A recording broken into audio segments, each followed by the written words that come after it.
Ay mga kaibon, welcome back po sa channel natin. Ibon at iba pa. Sa mga hindi pa po pala nakasubscribe dyan, ano pang hinihintay nyo? Subscribe na po kayo at syempre pakahit na rin po yung notification bell para updated po kayo sa mga bagong video na ina-upload natin every week po mga kaibon. At syempre sa FB page po pala natin, wag kalimutang i-follow, share, like din po yun mga kaibon kasi dun po tayo nagbibigay ng updates katulad nung nakaraan mga kaibon last May sa mga Shopee supporter natin namigay po tayo ng ibon. At sa mga nanalo pala, pasensya na po, napaka-busy pero try natin mapadala agad-agad yung ibon nyo mga kaibon. Okay? At syempre sa mga Shopee supporter po pala natin, hindi pinalad nung May, ngayong June meron pa rin po yan mga kaibon. At may mga nagtatanong kung ano po yung link. Ang link po is parating nasa video lang po natin. Nakalink po yung Shopee account natin sa video natin na ina-upload every week mga kaibon. Kaya kung gusto nyong sumali sa munting palaro natin this June hanggang sa end of the month pa naman yun mga kaibon, kasali po kayo lahat. Dito po kayo kumuha ng link sa YouTube channel natin mga kaibon. Click lang yung link tapos pupunta na kayo sa Shopee account natin. Yun lang po mga kaibon. Okay? At this week syempre didiscuss na rin po natin yung topic natin. Yung topic natin dito this week, napakagandang topic nito mga kaibon kasi ito po yung mga ibon na masaya na tayo mga kaibon na mapalabas natin to sa ibonan natin. 4 na mutation lang to mga kaibon. Pag nakapagpalabas tayo nito sa ibonan natin, hopefully sa awa ng Diyos masaya na po tayo dito mga kaibon. I-discuss po natin yan at isi-share natin yung idea natin o yung gusto nating mutation na yan mga kaibon sa inyo. At the same time magbibigay po tayo ng tip sa inyo mga kaibon kasi syempre tag-ulan na, malamig, pero at the same time ang responsibilidad po natin dyan mga kaibon kasi tag-ulan na, malamig, breeding season na kumbaga, may mga sakit din po yan na nakaakibat. Continuation lang po to ng one eye cold na diniscuss natin nakaraan. Parang isang tip din po to sa inyo mga kaibon. Ipagsabay na po natin sa video na to. Okay mga kaibon? At syempre bago natin i-discuss yung topic natin, magsha-shoutout po pala muna tayo sa mga solid na sumusuporta sa channel natin mga kaibon. Maraming salamat po sa inyo.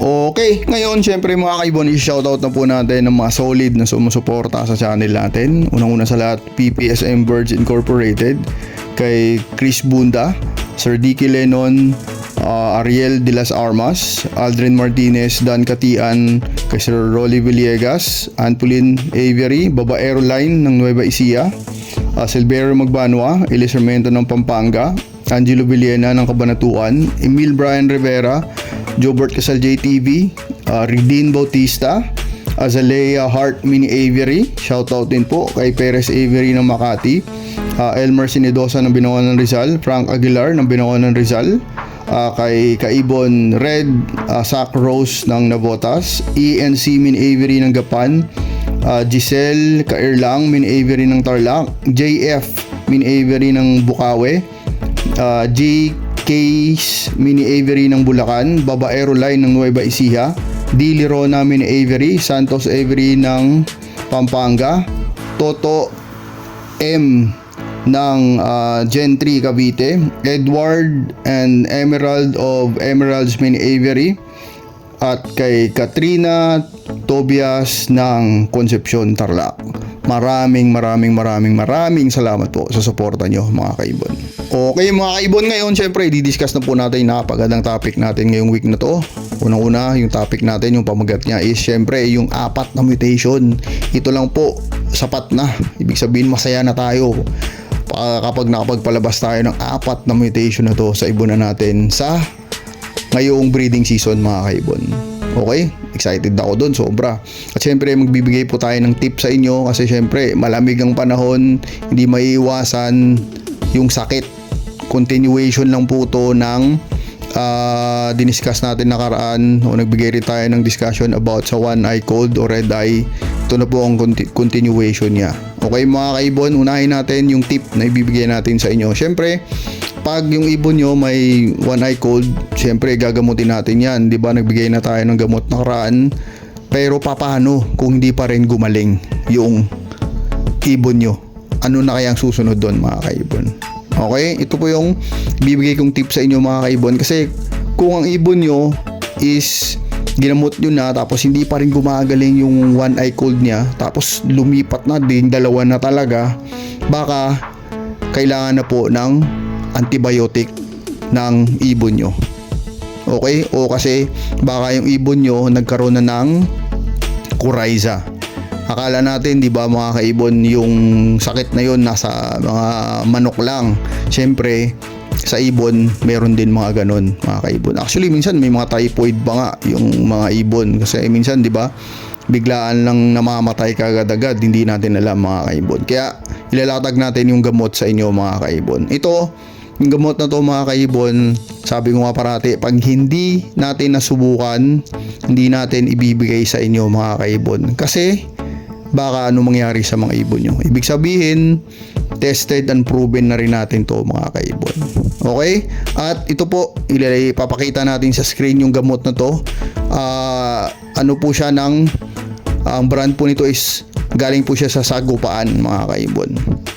Ito po yung gamot na to mga kaibon, tested and proven na po natin mga kaibon. Kayang-kaya gamutin ito, mga typhoid yung sinasabi ko kanina, coryza, at kung ano-ano pa, kasi antibiotic po to mga kaibon. Okay, basahin nyo na lang yung direction sa likod, pero syempre iba tamad na rin magbasa. Ako pag nagbigay po tayo nito, sa tubig lang din po inahalo mga kaibon. Straight po yan mga kaibon, 5 days. Straight po yan 5 days, o minsan hanggang makita natin gumaling na yung ibon natin. Pag nakita natin okay na yung ibon natin, magaling na, stop na tayo. Hinihinto ko na yan kagad-agad mga kaibon. Tapos minsan nagpa-follow up na lang ako once a week. Ganun na lang po yun mga kaibon. Kasi antibiotic nga to mga kaibon, mahirap po to, medyo matapang, baka minsan hindi kinakaya ng ibon natin. Kasi nga sa experience din natin, una kasi nagmanok din tayo, pag nasobrahan sa vitamins din ng manok o sa antibiotic yung manok, nalulumpo yung mga manok. Kaya ayoko din mangyari sa ibon natin yun mga kaibon. Okay, pag okay na, pag nakita nyo na wala nang sakit yung ibon nyo, stop na. Okay, sana po nakapulot kayo ulit ng napakagandang tip sa pag-aalaga o pag-maintain ng ibonan nyo. Kasi minsan hindi talaga natin maiwasan, kahit sinong breeder dyan mga kaibon, imposible na yung ibon nila hindi sila nakasubok na nagkasakit yung ibon nila. Hindi po mawawala yan mga kaibon, kasi minsan sabi ko nga parati sa inyo, hindi talaga may iwasan yan. At yung sakit nasa hangin kasi yan minsan mga kaibon, sumasama sa hangin, kaya minsan nalalanghap o napupunta sa mga alaga natin. Okay mga kaibon, ang susunod natin na i-discuss, syempre ito na po yung mga gustong gusto nating mga mutation na sana this year, kung pagkakaloob ni Lord, na magkaroon tayo sa ibunan natin. Okay, discuss na natin mga kaibon. Unang-unang mutation na i-discuss natin mga kaibon is, sana magkaroon tayo nito sa ibunan natin, Lutino Opa, Split Yellow Face, Split Aqua.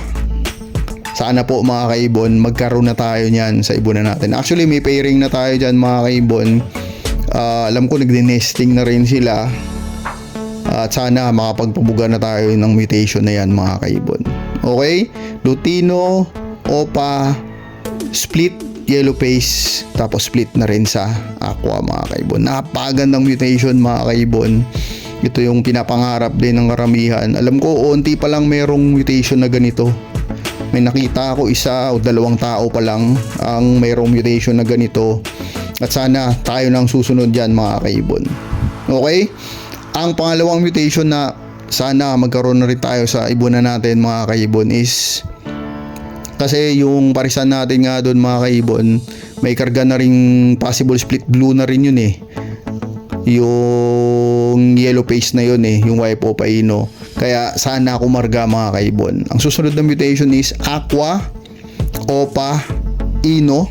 Mapabiwan man o B2, okay lang, maganda naman parehas. split sa yellow face na mga kaibon. Napakaganda, grabe. Aqua Opa Ino tapos split na sa yellow face. Ito, onti pa rin na nakita ko nito. Alam ko isa, dalawang tao pa lang talaga o dalawang breeder pa lang ang meron nito dito sa atin. Ewan ko sa iba, baka nakatago lang, pero yung nakapost nakita natin dalawa pa lang mga kaibon. Kasi napakagandang mutation dito mga kaibon. Tapos si pares mo, back to back like Aqua Opa Ino, split yellow face. Grabe, makapagpalabas ka na ng homozygote yellow face. Ano kaya itsura nun mga kaibon? Yun yung mga project na mga Tweety Bird na mga dilaw na lahat. Na-excite ako sa next year kasi ngayong year mag-iipon pa lang tayo ng mga materyales, pero sana kung maka-advance tayo sa materyales mga kaibon, sana kung ipagkaloob ni Lord maka-advance tayo sa materyales, makapagpalabas tayo as soon as possible, early second quarter ng o third quarter ng next year. Sana makapagpalabas tayo nun kagad-agad. O kung next year talaga kasi sure na makapagpalabas naman na tayo nun mga kaibon. Pero sana maka-advance tayo konti. Okay? Pangatlong mutation na sana magkaroon tayo sa ibon na natin. Ito, yung apat na to sapat na okay na to sa akin mga kaibon, sa atin mga kaibon. Pangatlong mutation na gusto natin this year magkaroon na tayo sa ibon na natin is Par Blue Opa Dilute Yellow Face mga kaibon. Par Blue Opa Dilute Yellow Face lang. Ayoko ng Aqua Opa Dilute Yellow Face. Gusto ko Par Blue Opa Dilute Yellow Face lang mga kaibon. Kasi gusto ko makita yung yellow face na sa Par Blue lang. Tapos may kargang dilute. Sa Aqua medyo may makikita na kasi tayo ng mga aqua na may kargang yellow face, na may kargang ibang mga karga. Medyo okay naman sila pero maganda naman, pero gusto ko rin makakita talaga ng galing muna sa Par Blue Opa Dilute tapos may kargang yellow face mga kaibon. Actually meron na rin man tayo dyan nakasalang mga kaibon, dalawang parisan yon.